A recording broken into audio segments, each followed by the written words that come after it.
आप सभी का स्वागत है आपके अपने channel Umashankar Sahu US education पर।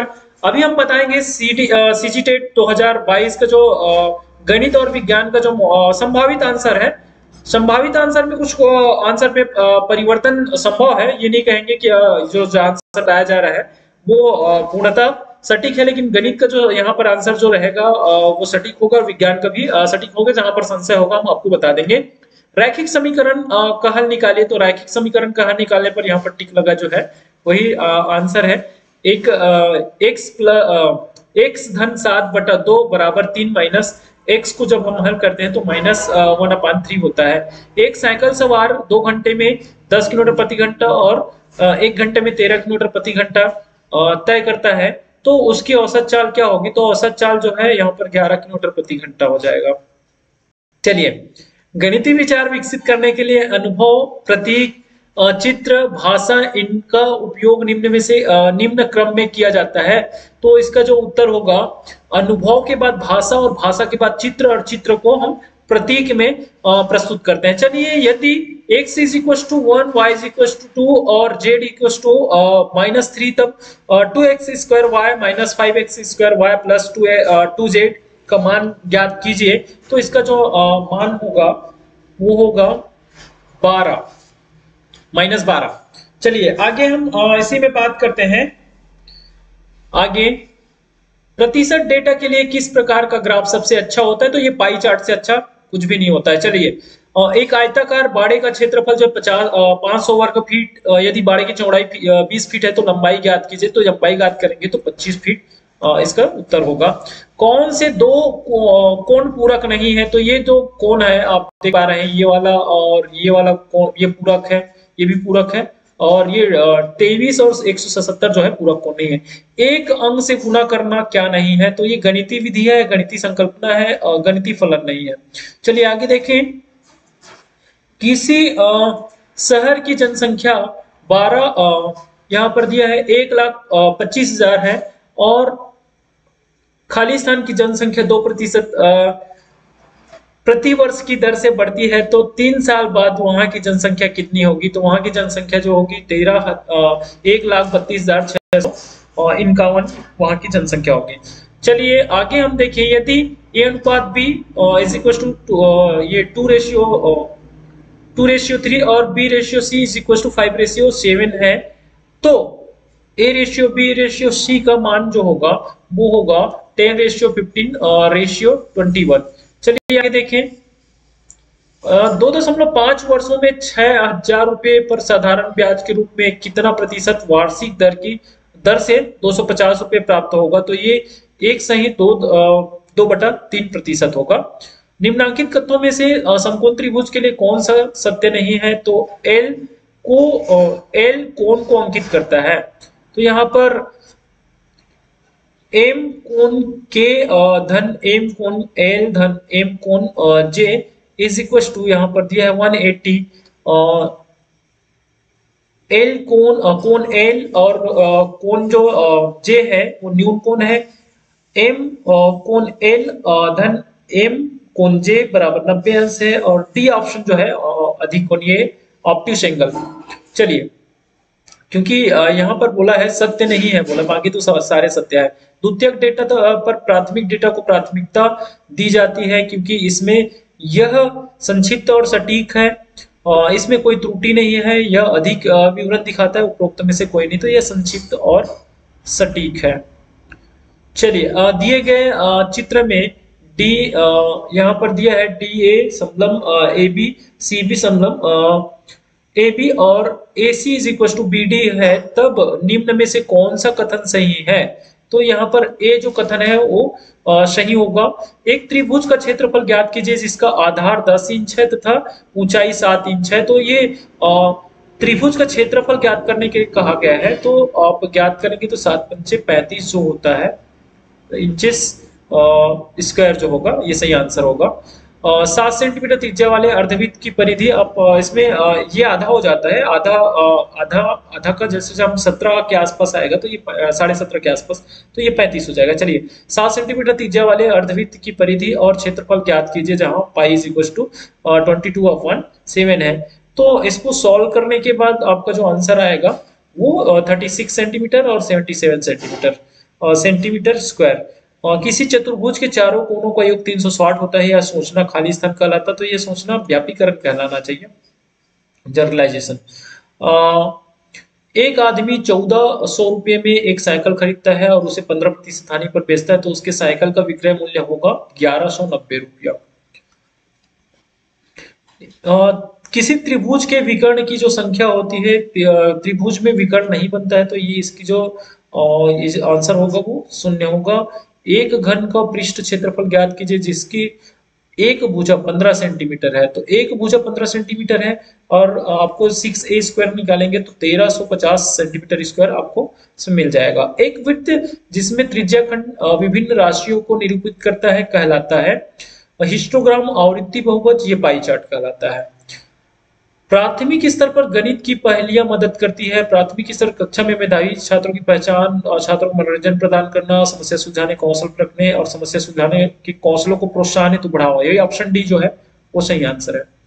चलिए, निम्नलिखित में से कौन सा बैंक मॉडल के बारे में सही है? तो शिक्षक अध्यापन में अग्रलक्षी होते हैं या आलोचनात्मक चिंतन को प्रतिबंधित करता है? सही है बोला है, तो आलोचनात्मक चिंतन को प्रतिबंधित करता है। सर्वप्रथम पावले ने, तो ये जो बी ऑप्शन जो है वो सही आंसर होगा। बैंकिंग मॉडल के बारे में तो आलोचनात्मक जो चिंतन है उसको प्रतिबंधित करता है, सोचने समझने वाली बात नहीं होती है।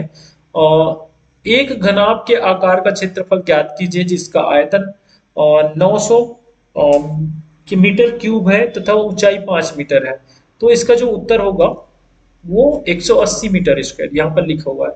चलिए, 3x + 2y + 3z और 4x - 6y + 5z के योग से 6x + 7y - 2z को घटाइए, तो घटाने पर जो हमारा उत्तर आता है x - 11y + 10z। यदि किसी बेलन का व्यास 28 सेंटीमीटर, ऊंचाई 10 सेंटीमीटर है, तो उस बेलन का जो आयतन होगा 1960 पाई होगा। यहाँ पर अंडर रूट जो दिया है, ये घन दिया है 64 का घन और का मान ज्ञात कीजिए, और इसके होल स्क्वायर भी दिया हुआ है, तो इसको हम हल करेंगे तो 4 और 4 चौक 16, जो आंसर बी होगा वो सही आंसर होगा। एक बार हमारा वितरण जिसमें 10 और 20 से कम की सीमा वाले वर्ग होते हैं का मध्य बिंदु होगा। मध्य बिंदु निकालेंगे, दोनों को जोड़ के 2 से भाग दे तो यहाँ पर मध्य बिंदु आपको निकल जाएगा। यदि एशन n² + 2n, तो पहला पद और सामान्य अंतर ज्ञात कीजिए, तो सामान्य अंतर जो होगा यहाँ पर 3 और 5 होगा। जब आंकड़ों का वर्गीकरण स्थान या क्षेत्रों के अनुसार किया जाता है तो ये होगा भौगोलिक वर्गीकरण। एक एसी परिपथ के सिरों का विभव जो होगा, ये खाली स्थान लगाया जाता है जिसमें से परिपथ में खाली स्थान धारा बहती है। इस सर्किट में बिजली की खपत होगी, तो इसमें बिजली की खपत जो होना चाहिए वो शून्य होना चाहिए। चलिए आगे देखें। जब एक्स किरणों को शक्तिशाली चुंबकीय क्षेत्र में प्रक्षेपित किया जाता है तो बिल्कुल भी विक्षेपित नहीं होगी क्षेत्र की दिशा में, तो ये बिल्कुल भी विक्षेपित नहीं होगी। ए बी रक्त समूह के व्यक्ति को सर्वग्राही कहते हैं क्योंकि उसके रक्त में एंटीबॉडी नहीं पाए जाते हैं। जैव संगठन का सही क्रम है, तो जैव संगठन का जो सही क्रम होगा ये मुझे नहीं पता है, तो मैंने इसको आंसर नहीं दे रहा हूँ। पदार्थ बहुत छोटे छोटे कणों से मिलकर बना होता है जिसे कहते हैं परमाणु। लाइकेन सहजीवी है। लाइकेन शैवाल और कवक जिसमें पाए जाते हैं, शैवाल और कवक पाए जाते हैं। दो पिंड एक समान रूप से एक दूसरे की ओर गति करते हुए उसके बीच की दूरी 6 मीटर प्रति सेकंड की दर से घटती है। यदि पिंड एक ही दिशा में गति करते हुए तो उनके मध्य दूरी 4 मीटर प्रति सेकंड की दर से बढ़ती है। दोनों पिंड की जो गति होगी वो डी, ऑप्शन डी, 1 मीटर प्रति सेकंड, 5 मीटर प्रति सेकंड। सोडियम का प्रतीक जो है ये आपको पता ही है, Na। और प्रिज्म के आपतित किरण और निर्गत किरण के जो बीच कोण बनेगा उसे विचलन कोण कहते हैं, एंगल ऑफ डेविएशन। एक षटभुजाकार कुंडली, भुजा ए में धारा आई प्रवाहित हो रही, कुंडली के केंद्र पर चुंबकीय प्रेरण होगा, तो चुंबकीय प्रेरण जो होगा वो ऑप्शन डी।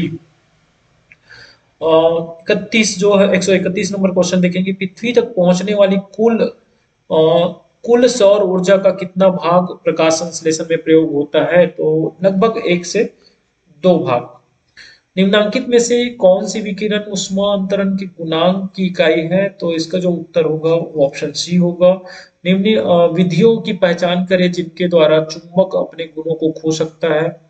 तो चुंबक जो है अपने गुणों को पटकने से भी, गर्म करने से भी और हथौड़ा चलाने से भी चुंबकत्व खो जाता है। निम्न में से विचार कीजिएगा। तो ये ऑप्शन मैंने स्किप करता हूँ और मुझे नहीं पता।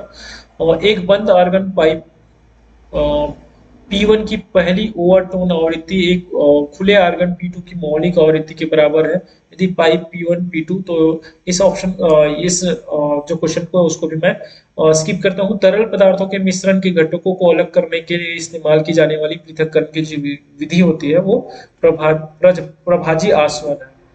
निम्नलिखित में से कौन सा कंप्यूटर दुनिया का पहला व्यावसायिक कंप्यूटर है? यूनिएक। एक अनुचुंबकीय पदार्थ की पारगम्यता होती है लगभग 1 के बराबर होता है। चलिए आगे देखें। निम्नलिखित में से कौन सा यौगिक सही उदाहरण है यौगिक का? तो यहाँ पर जल, वायु, शक्कर। तो इसका जो उत्तर होगा ऑप्शन बी। चलिए, दो समान बल जिनमें प्रत्येक का मान P है, थीटा कोण पर कार्यरत है, इनका परिणामी है। तो इनका जो परिणामी होगा option B 2p cos theta upon 2। चलिए देखिए नेक्स्ट क्वेश्चन। कार्बन डाइऑक्साइड और मेथेन ओजोन तथा धूल के द्वारा उष्मा वे पुनः विकिरण को रोकने की प्रक्रिया कहलाती है ग्रीन हाउस प्रभाव कहलाती है। चलिए, एक पिंड 10 मिनट में 62 डिग्री सेल्सियस, और ये क्वेश्चन को मैं स्किप कर रहा हूं। त्रिभुज का गुरुत्व केंद्र उसके खाली स्थान बिंदु पर स्थित होता है। तो ये होता है कोणों के कर्ण के प्रतिच्छेदन, उसकी ऊंचाई के प्रतिच्छेदन और कोणों के द्विभाजक प्रतिच्छेदन। सी। टीसीपी आईपी मुख्य रूप से उपयोग किया जाता है दूरस्थ, ये उपरोक्त सभी होगा। नारियल खाने योग्य का भाग जो होता है ये भ्रूण पोष होता है, एंडोस्पर्म जो होता है। विद्युत फ्यूज तार के लिए महत्वहीन है। तो ये तार की क्या महत्वहीन है? तार की लंबाई सही आंसर है। न्यूक्लियन प्रतिनिधित्व करता है प्रोटॉन और न्यूट्रॉन का, क्या करता है? प्रतिनिधित्व करता है। और एक दोहरे उत्तल लेंस सतहों की वक्रता त्रिज्या क्रमशः 20 सेंटीमीटर और 40 सेंटीमीटर है। इसकी दूरी 20 सेंटीमीटर है। लेंस के पदार्थ के का अपवर्तनांक क्या होगा? तो ये इसका अपवर्तनांक जो होगा 5/3 होगा। एक कण